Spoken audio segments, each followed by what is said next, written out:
Hello everyone, যে যেখান থেকে আমাদের আজকের ব্লগটি দেখতে পাচ্ছেন সবাইকে জানাই আসসালামু আলাইকুম। গতকাল অনুষ্ঠিত হয়ে গেল নাইফের স্কুলের পিকনিক প্রোগ্রাম 2025। এখন যাকে দেখতে পাচ্ছেন সে হচ্ছে নাইফের বেস্ট ফ্রেন্ড ইয়ানা, আর আমাদের অ্যালবাম থেকে কিছু ছবি ভিডিওর সাথে অ্যাড করে দিলাম। আমার কোলে দেখতে পাচ্ছেন ইয়ানার ছোট বোন ইজানা। তো আমরা ফুল ফ্যামিলি এখানে একটা গ্রুপ ফটো করে নিলাম। এই হচ্ছে আর একটা ভাবি। তো এরপরে প্রোগ্রাম শুরু হয়ে গেল। ফার্স্টেই গান বাজিয়ে সব বাচ্চাদের একটু এনার্জি ফুল করে নিচ্ছিল। সবাই এখানে তালে তালে নাচছিল।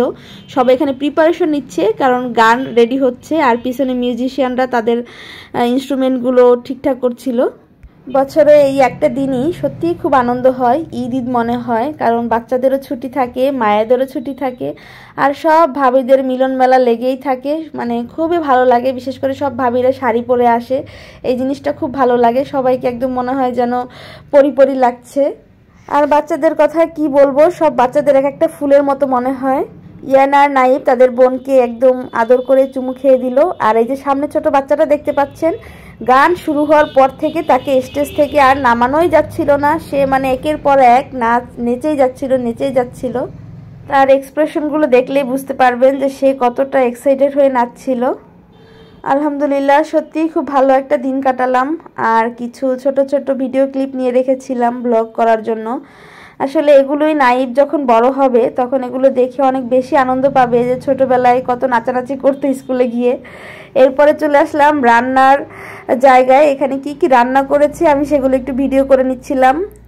মেনুতে ছিল বিরিয়ানি, মানে মাটন বিরিয়ানি, আর রোস্ট এবং ডিম, স্যালাড, আর হচ্ছে একটা করে স্প্রাইট, পানির বোতল।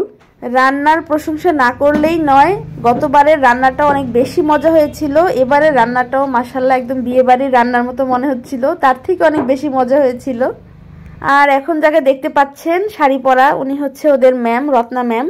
ওনার একটা একাডেমিও আছে, এছাড়া ওদের স্কুলেরও টিচার। তো উনি গান গাচ্ছিল আর বাচ্চারা সব নাচছিল এখানে।